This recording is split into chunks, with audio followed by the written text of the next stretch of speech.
ভাইরে ভাই, গেমিং মাহিদ ভাইয়া আবারও কোরবানি উপলক্ষে একটা ইসলামিক ভিডিও নিয়ে চলে আসছে। সো ভিডিওটা ফুল দেখেন, কিছু একটা শিক্ষা নিতে পারবেন। আর এই ভিডিওতে কিন্তু বাপের যে রোলটা আছে ওটা আমি করছিলাম। বাবা, বন্ধুরে ঈদের দাওয়াত দিতে গেলাম। সাবধানে যেও। আচ্ছা।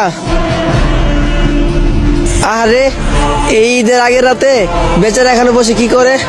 থাক, আমার কাজে আমি যাই। বন্ধু সিজান, কেমন আছস? এই তো ভালো। চল এবার ঈদটা আমাদের বাড়িতে করবি। না রে বন্ধু, আমাদের এবার কুরবানি দিবে তো, আব্বুর সাথে কাজে হেল্প করতে হবে। ও আচ্ছা, থাক তাহলে। বন্ধুদের বাড়ি থেকে আসতে আসতে রাত হয়ে গেল। বাবা কি না কি বলে আল্লাহ জানে।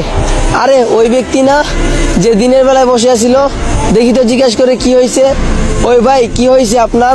সারাদিন কত মানুষই এই রাস্তা দিয়ে যাইতাছে, কিন্তু কেউ আমারে জিজ্ঞেস করে নাই। আচ্ছা, আমাকে বলেন কি হয়েছে। আমার কেউ নাই, আমার মা ছাড়া। কিন্তু আমার কপাল খারাপ। কালকে আমার মা আমার জন্য মার্কেট করতে গেছিল, যাওয়ার পথে রাস্তায় দুর্ঘটনায় মারা যায়। ও আচ্ছা, আপনি মন খারাপ করেন না। চলেন, আপনি আমাদের বাড়িতে থাকবেন এখন থেকে। আসেন, এটা আমাদের ঘর, এখানে বসেন। বাবা, ও বাবা। এত রাত করলি কেন? বাবা, একটা অসহায় ভাইকে বাড়িতে আনছি। এই ব্যাপারটা অনেক ভালো হয়েছে। আচ্ছা বাবা, আমি মার্কেটে গেলাম ওই ভাইয়ের জন্য মার্কেট করতে। আচ্ছা, তাহলে যা। خط حسيني خط